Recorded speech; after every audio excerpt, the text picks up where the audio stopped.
As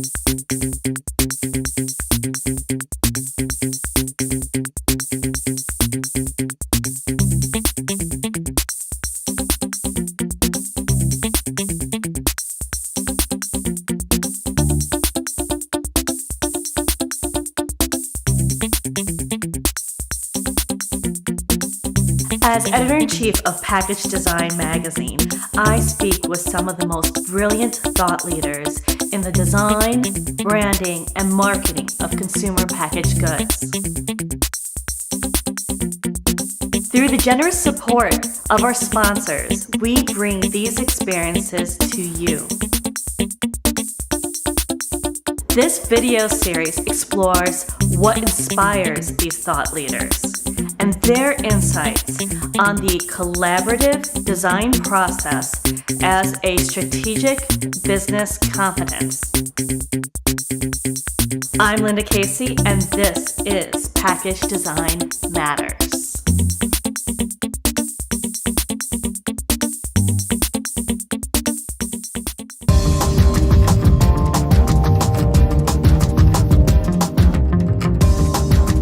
I'm one of the founders of the brand, and so we have a core brand DNA with certain values that I've built in. The name Amika means friend or girlfriend, so it's a very accessible, very friendly kind of brand. And originally we came from the world of tools, and our innovation was we were one of the first companies to create tools in different prints and colors, because we realized that for the creative professional, the stylist, the way the product looks is really important, and it's great that they can, express their style with it. And also the packaging reflected that. We had this, unusual for the time unboxing experience, which was kind of closer to the world of perfume or beauty or luxury goods, much more so than tools, which were marketed as appliances back then. Could you give our viewers a little bit of insight in how the holistic design is done with both the product and the packaging? With a hair care line, which is the one you're referring to mostly, and we were a very small brand at the time, and I knew that we really had to make a strong impression with the packaging, because at the time that's all we had. So the line is based on this really powerful natural ingredient, the sea buckthorn berry. And I was thinking, how can we communicate that to the consumer, the potency of this ingredient? And so we came up with this, crazy pattern. And it was funny because when I sent it to the printer for the first time, they asked me if it was a mistake, because they've never seen something like this on, packaging or beauty packaging or hair care packaging.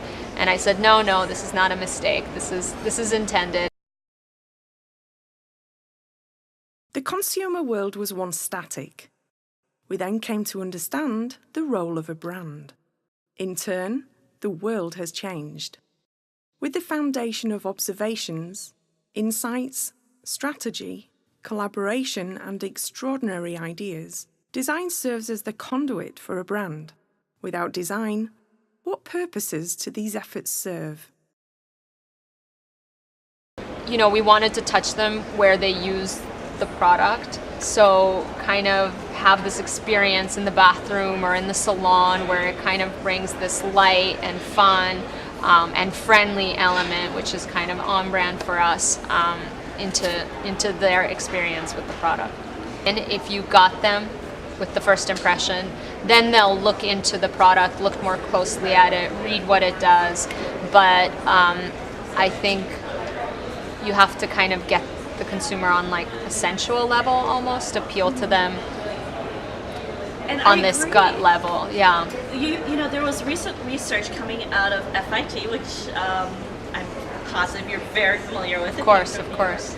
So FIT had released some just recent research saying that the average consumer's attention span is less than of a goldfish at this point. So a goldfish has an 8-second attention span, and we're at 7 as consumers. So that's really wonderful that you had this intuitive sense of being able to communicate the idea of efficacy. It's like, not do it visually. Right.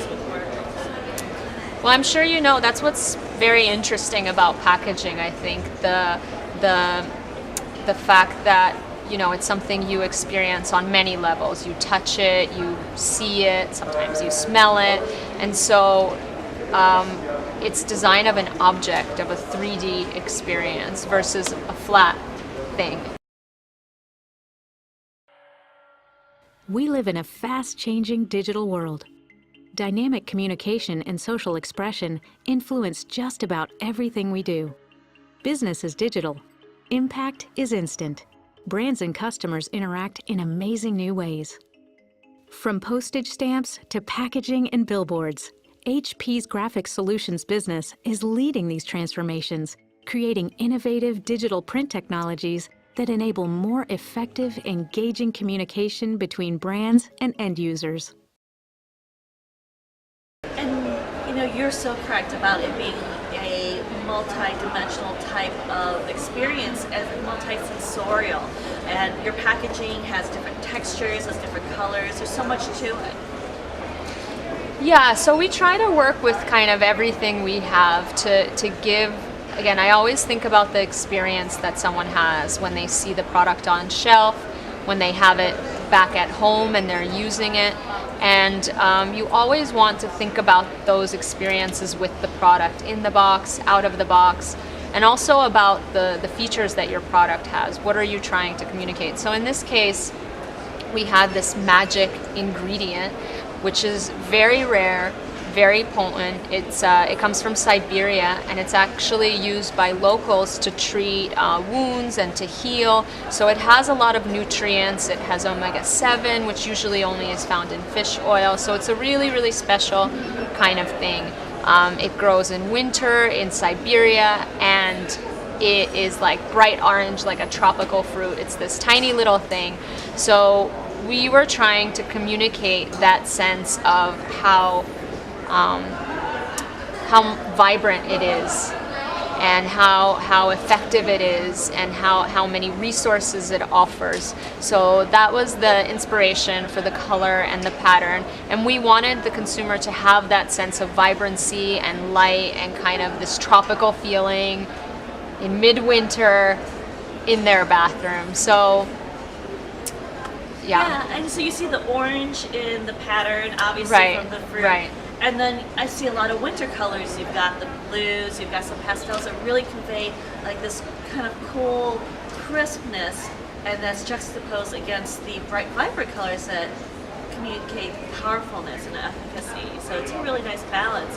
And then you not only have that original pattern, which has really become part of your brand DNA, you've taken that pattern and you've brought it into another sense of feel with the varnish. Right. So I think you're referring to our new comb and brush line. So in this case, we took the pattern and really reinterpreted it, dialed it down. This is definitely for your professional user in the salon. And what we did was we kind of used the pattern, but in this very subtle way, where we did it in spot UV. It's a varnish on a very matte black paper. And then we also cut out some of the shapes from the pattern to showcase the product in the window. And then this is actually a series, but each one is a little bit different. Each cutout's a bit different, each spot varnish is a bit different, so it kind of has a lot of movement and subtle play. Definitely, you can see the movement with the light, and then when people pick it up, they'll want to have that play with the light and be able to kind of hold and turn the package in hand. I imagine that was a big plus with the retail buyers. What role do the retail buyers play in your package design process? Well, we're a professional line for the most part. So it is a kind of retail in the salon. Of course, it's a kind of retail. And the experience is similar, except it's a little bit more focused. So as a boutique brand, you have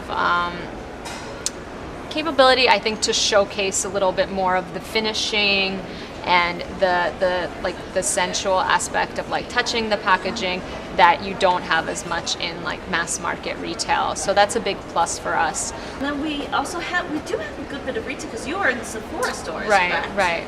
So this is a product that we have at Sephora. It's the Movos. It's a big innovation in the industry. It's a wireless styler. So we obviously wanted to create something that's sleek and very clean, but also has, some vibrancy for the busy and crowded retail space.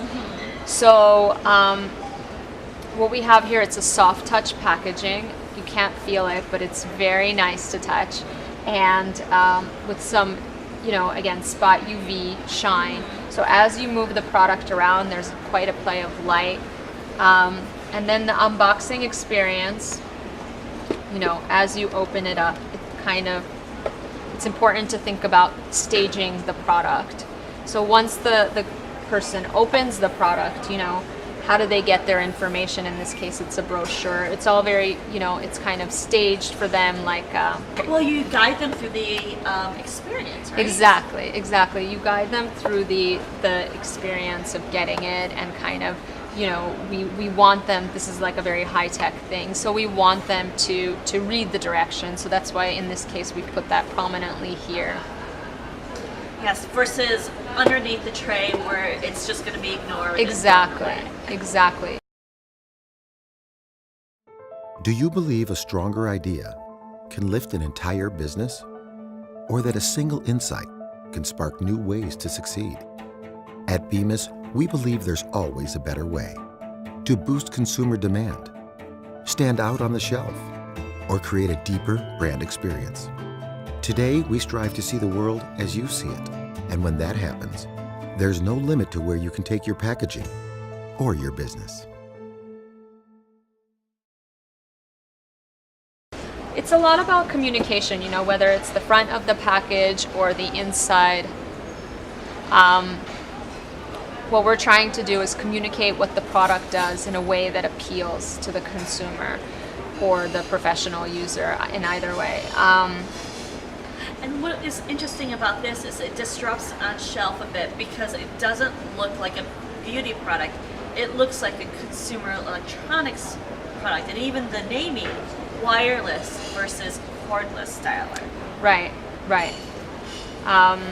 Again, it's a really advanced technology. It's our own innovation. We came up with this idea, we designed it, we developed it. So it really is the kind of next thing in the styling world, and I think everything we did here tries to communicate that, from the name to the use of wireless. This brings into the branding for the consumer who uses the Amika Movos. Is that how you pronounce it? Movos, yes. Movos. It means to move freely. Oh, wonderful. What language? So Amika comes from Esperanto. It's Okay, the universal language? Yes, the universal language, very idealistic of us, but it means friend or girlfriend in a lot of the Romance languages. So we continue that in this case with naming the Movos, and the Movos means to move freely. Mm-hmm. And that again throws back to your bowl patterns on your appliances that you started off with. Right. So, even when we were starting out, as I was creating the brand, I was thinking about the future. So I think that's something good to always think about, your 5-year plan, your 10-year plan. So we wanted this to be an international brand, even though we started out tiny. Now we're in 35 countries, but from the naming to the strategy to the packaging, we think about the global audience as well, and not just the US audience. So that's kind of where the naming comes from, and the use of languages that are universal. Well, and Vita, that's a huge amount of growth. In what time frame are we talking about as far as this? So we started about 7 years ago. Okay, so a fairly young brand still. Yes, pretty young. So 35 and growing. Right, 35 countries and growing, yes. Oftentimes when brands are thinking about a 5-year plan, a 10-year plan for their products, what that often encourages some of the creative designers to do, some of the brand managers and marketing officers is to take a very conservative approach to design, create something that's more evergreen. Why do you create things that are fun and trendy? So it's interesting, actually, as you were talking, I was thinking 5-10-year plan sounds very dry. I think a better way to think about it is when you're creating a brand, you want to have vision. What's the point of creating a brand? You really want to build a culture and a set of values around your brand. It's just like a person, it's just like a personality. So I think that's a better way to think about it than a 5-year plan or a 10-year plan. And what that does is it keeps it organic. It keeps you flexible, just like a person would. You can't always have the same line. You can't always do exactly the same thing. You need to kind of evolve and develop and move. Otherwise you die. That's life. So, and also that's life in branding. So I have a fine arts background. And I also have a degree from Stern, NYU Stern, which is a business school in marketing. And so I think that those two things help my work be very strategic. So I really think about, let's say, the factors that any given company or brand has, the environment that they're in, the industry, and I kind of try to work it out and kind of hack, how can this company succeed with the given variables. So you've been able to take some of the visual identity work that you've done on your packaging and your product design and be able to take it into branding outside of the hair accessory tools, appliance tools, and products. Yeah, so it's so funny, this pattern, like I said, it really resonated with our audience, and we used to give out these promotional bags at trade shows, and they became this kind of runaway hit. I mean, we have like lines going across the trade show floor, people asking for these bags. And so what we did was, we had so much demand, we came out with a line of bags, and these have been super popular, and it's just a great layer for people to have to connect with the brand. I keep referring back to the author of the Living Brands book for some reason, but he often talks about that brands are the co-stars in the live action play that is a consumer's life. Right. So I think this is the idea of lifestyle, and that people want to express themselves essentially, and to some extent they do that through the choices they make with their products and the companies they affiliate themselves with. So it's really important to have a culture around your brand that people can kind of take and own and use to express their own kind of interpretations of their personality. And I think that's been really, these types of assets have been really fun and helpful for us to get people even more in love with the brand, because it now goes to their beach, to their gym. They experience it in ways that, the product alone wouldn't necessarily. Maybe the product wouldn't come to the beach with you, or maybe it would, who knows. We were talking a little bit off camera about the importance of exploration. Right. So yeah, I think that in life and in your work, I think what people forget is that for every success or good outcome, there are many that didn't work out, and I think it's really important to have a practice that incorporates experimentation, and sometimes that means not being afraid to try things that don't work, but eventually through that process and through those iterations, it gets you to a place where you create really quality whatever it is you're doing, whether it's products or experiences or choices you make in life. Maybe if these values are very holistic, it applies to all kinds of things. So maybe if you made kind of a daring career choice and it worked out, I mean, it's taking those risks, I think, that get you to the next level. And you took a risk because you were on the agency side, you had a successful career. Right. That's true. So I was doing the agency thing. Really loved it. You work with amazing people on the agency side. You know, lots of smart people. And yeah, this was a little freelance project. You know, I was doing at night, awake at all hours. You know, as it goes sometimes. And then, yeah, you know, in a year or two, I was actually, you know, I walked away from a lot of the agency and the kind of freelance and studio work that I was doing, and I came on to Amika full time and eventually built a team there. Now, you know, like I said, we're in 35 countries, and we recently had an event at Fashion Week, Destination New York Fashion Week, where we bring stylists and, you know, our distributor partners from all over the world, and for them to come and give us feedback and, you know, say we love the brand, or, you know, surprise us sometimes with the things they say. That's been really amazing to see it grow from this small, you know, from this idea, very homegrown, to something that exists, you know, beyond. What's in store? What's next for you? You know, I think I love to keep doing what I'm doing with Amika. We discussed a little bit. I am taking on some other projects now, so I'd love to do the same kind of build out that I've done for Amika for other players. So Vita, have you always been in the beauty space? No, not at all, actually. I mean, obviously for the past few years, but I've worked pretty much across the board, from corporate to boutique to, you know, fashion, liquor, cellular, financial. So I think I have a pretty e-commerce. I don't know. I've done quite a few different types of projects.